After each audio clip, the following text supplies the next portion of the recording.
no fans there. But what are you going to do? You're going to just have, Drew McIntyre. Like, you're just going to hold that off. Like, and like you said earlier, like, until when? Maybe SummerSlam, if that's happening. What, are you going to do another 5 months of this? It's like, yeah, I don't know. I don't know. You can't please everybody, I guess. I always say that. Me and my brother always say that because our parents, although they were divorced when I was a baby, it's just the stuff you listen to them bitch about. And then me and my brother talk, I'm like, you just can't please them, no matter what the scenario is. It's the same thing with some wrestling fans. Just like, accept it, enjoy it. It was, consider that a gift, okay? Yeah. Here it is. No, we're not going to postpone it because, like you said, who the hell knows when that'll be. So, and I know AEW has some shows in the can. They said they might be good until May. But back to WrestleMania, I fell asleep like on the 5-way women's match, and I woke up to John Cena walking out in the NWO, and I thought I was having a fever dream. My wife's on the couch. I'm like, what the fuck am I? What? Yeah. I'm like, I fell asleep and Bayley was a champion and John Cena is now in the NWO. It was the craziest 17 minutes of my life. Yeah. What'd you think of the Firefly Funhouse match and the Boneyard match? Was that not a match, right? It's not a match. It was more like a movie. Yeah. I think they had so much time to produce it. I think the Boneyard match, I think that was great for Taker. I can't wait to see this documentary where he and his wife are talking about how beat up he is and everything. You could do that once a year with him. I enjoyed it. It was like watching a movie. I hate movies, and people always like, "Oh, did you see Bubba?" I'm like, "Nah, I don't watch movies. What do you watch?" You're not a movie guy at all. No, I have some movies that I like, but I'm not the kind of guy. I know nothing about Marvel and Star Wars. I don't know any of that stuff. I don't get excited. My favorite movie is The Hangover. It's a classic. Yeah, I love stupid comedy. I love Ted. I go back. I used to love all the Eddie Murphy comedy movies. That was my thing. But watching Taker and AJ Styles was like watching a movie to me. Yeah. But it was a wrestling. Yeah, it was a wrestling movie. And I enjoyed it. The Firefly Funhouse, I was wishing that I had drank myself into oblivion or taken something, because that was just trippy. I was just trying to piece it all together. It was just, but I enjoyed both of them because I don't know what was originally planned for if it was in the stadium, but obviously not to that extreme. But here, that's the magic of WWE. We're going to give you something a little bit different. We know that we don't have 80,000 people. Hell, we're doing it in front of a camera crew in the Performance Center. Give them something different for those two matches. I think I loved them both. I do. I want to watch the Firefly Funhouse match back again, because there were so many little things. I mean, I grew up watching Saturday Night's Main Event. I was in high school when Saturday Night's Main Event was a thing. Prime time, yeah. Yeah. I mean, that used to be on 11:30 on Saturday nights when I was in high school. It was like every 6 weeks or something instead of Saturday Night Live. You got that. I remember being at parties, like drinking with my friends. I'm like, all right, put on Channel 4. It's time for Saturday Night's Main Event. So seeing that, and then the NWO and all that other stuff, I thought it was hysterical. I really enjoyed it. I enjoyed everything about it. So was it my favorite WrestleMania? No. Am I going to go out of my way to watch the entire event back like I was watching 5 or 6 different Manias leading up to the weekend? That was to get myself prepared for what was going to be a different WrestleMania. But no, hats off to WWE. They took everybody's mind off of what's going on in this world for those 2 nights, and I enjoyed it. I think, I listen to a lot of podcasts and I watch a lot of wrestling. So kudos to AEW too. It's not, what they're doing is it's so different. It's so, and to the performers too, they're kind of putting themselves at risk. And they said, I think they taped Raw last night, but SmackDown this week is going to be live, and then Raw next week is going to be live. Like Vince McMahon, damn what anybody says, he will do whatever he wants, whenever he wants. It's such. So maybe I keep trying to preach it, especially on social media. Maybe it's time to be a little more positive about what we're going. If you want to bitch about the length of the Drew Gulak match, I'm totally with you. Aside from that, give him a break. just enjoy what it is, and just, like you said, continue with the storylines, I guess, that are out there. You have to do what you have to do until it gets back to normal. And when there was that media call, I think it was with Donald Trump and Dana White and Vince and all those people, Donald Trump said he expects stadiums to resume in August. That's 4 months from now. So what the hell are you going to do? You're going to just coast for 4 months from now? But I will say, like Monday Night Raw, I don't know if you watched, you have a lot, like Cedric Alexander, Ricochet getting time in matches. Apollo Crews and Aleister Black. 20-minute match with Aleister Black. It was awesome. So who knows, maybe it's a good thing in the long run. Maybe they'll realize what they have, and maybe they're not using as much. But if you're a wrestling fan and you don't have the crowd and you want to watch something that has a crowd, independentwrestling.tv, and you have a promo code. I believe the promo code is OneFall. It is, yeah. I actually have it taped up to my desk, so whenever I post it. But yeah, it's iwtv.live /go/OneFall. But whenever you log on, I mean, you can log on using Beyond. You can log on using my passcode OneFall. Get the 5-day trial. It's great. I love watching. Now that there's GCW stuff on there, like I was pumped this weekend. I hadn't seen Bloodsport. Because I think that aired on Fight TV when it was taped last year, and I'm too cheap to pay for it, and too shy to ask Brett Lauderdale or anybody if they could just send it to me. And I was psyched. I was like, I made myself get up on Sunday so I could watch that.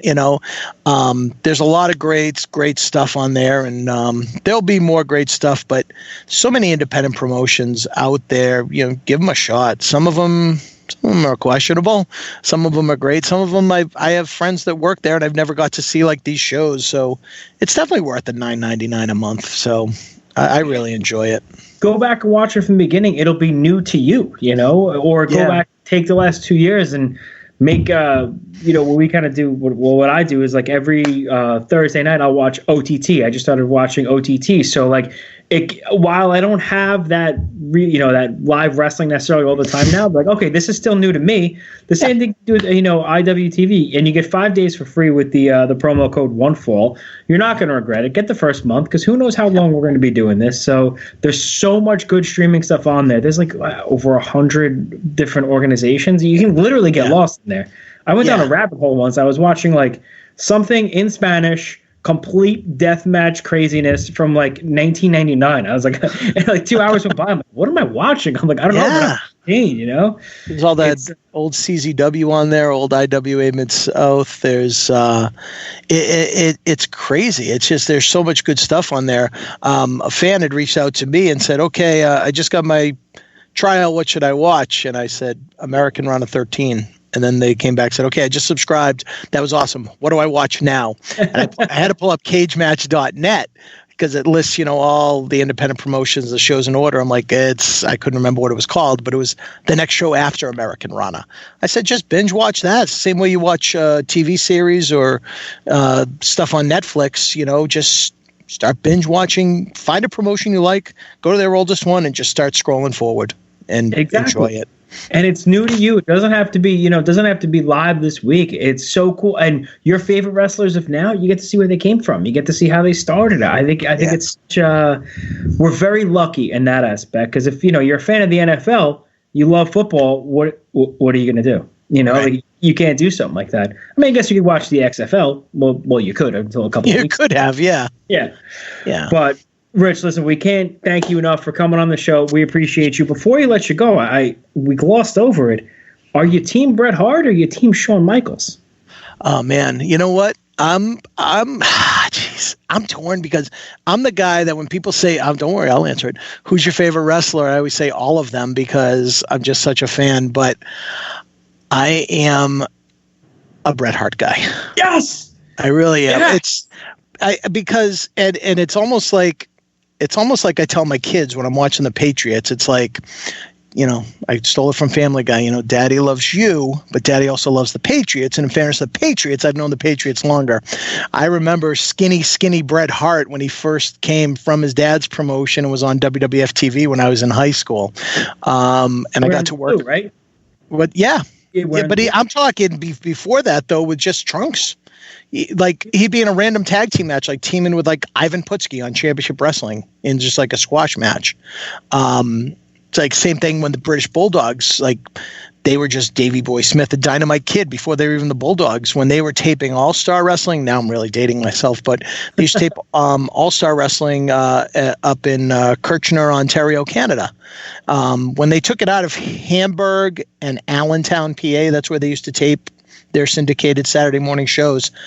The All-Star Wrestling show was in Canada, so you saw a lot more of the Canadian indie guys and the Stu Hart guys and whatnot. And it's the first time I saw the Bulldogs before they were the Bulldogs. And I've known Brett longer. Brett was on a show out here last summer. I got my action figure signed. It's on the wall over there. And Chaotic had him on a show back in like 2000 or 2001. He was very, very personable, very polite, so very nice to talk to. So but don't get me wrong, I friggin' love Shawn Michaels. Sure, absolutely do. But if I have to pick one or the other, that's I've known Brett longer. So I will say we've probably spoken to 100 people. Oh, there's my dog, by the way. He agrees with me. It would be me, you, and Solo Darling are on the Bret Hart train, and everybody else was Team Shawn Michaels. We asked Eric Bischoff, and there was a long pause. And he's like, is that a serious question? I was like, nope, we know your answer. Don't have to say any more, Eric. No worries. And honestly, I remember when we were talking at the beginning, I remember you said you were Brett and Joe was Shawn Michaels. I couldn't remember who was who. And I'm like, geez, I don't want to insult the guy that's interviewing me right now. But no, I mean, that's been my thing. I always, I'm a wrestling fan, but I'm a Bret Hart guy. So I'm going to chalk it down in my book. I have a tally going, and we're far behind, but it's still early. You never know. Love Bret Hart. Listen, I love Shawn Michaels too, but if I have to pick one, I'm going Bret. But listen, we cannot thank you enough. We appreciate your time. Where can everybody find you on social media? And please, I implore you to start up that like an Instagram based on all your cool collectibles and autographs. I think that would be awesome. I'm going to have one of my kids show me how to do that, how to create a second Instagram account, because I'm not that bright. But just Rich Palladino on Facebook, at Rich Palladino on Twitter, and Ringside Rich on Instagram. And my Instagram is 99% just me and whichever wrestler I was lucky enough to get my picture taken with. So a lot of times I get too shy and embarrassed to ask said performer to take a picture with me, but at the end of the day, I know I'm on the back nine of my career, so I want to, get more pictures, and because I know, when I'm 61 years old, I don't know if I'll be still doing this. Who knows? But it's just like I want to have more memories, because I look at my parents aging right now, and I want to have more things and more memories and more crap to keep me alive and keep me young as I get older. So that's my PSA. Don't sell yourself short. I mean, Jim Ross didn't hit his stride until he was 61, so you got plenty of time. I'll never give up. I'm always knocking on doors, not as much as I was back in the day. If you guys ever want to have me back again, I had a tryout with WWE in 2003. I mean, there's so many different layers to my career. But I've always said I'm going to do this until it's no longer fun. And after 26 and a half years, it's still really fun. So if it's fun after 26 and a half years, I'm sure it's going to be fun another 53 years from now. It's something that they can't take from you. And we would absolutely love to have you back on the show. And we hope to see Uncharted Territory soon. Whenever it is, we'll definitely keep an eye out. And we look forward to having you back. And we can't thank you enough for your time. My pleasure. Thank you both. Thank you very much. Have a good night. All right. Good night.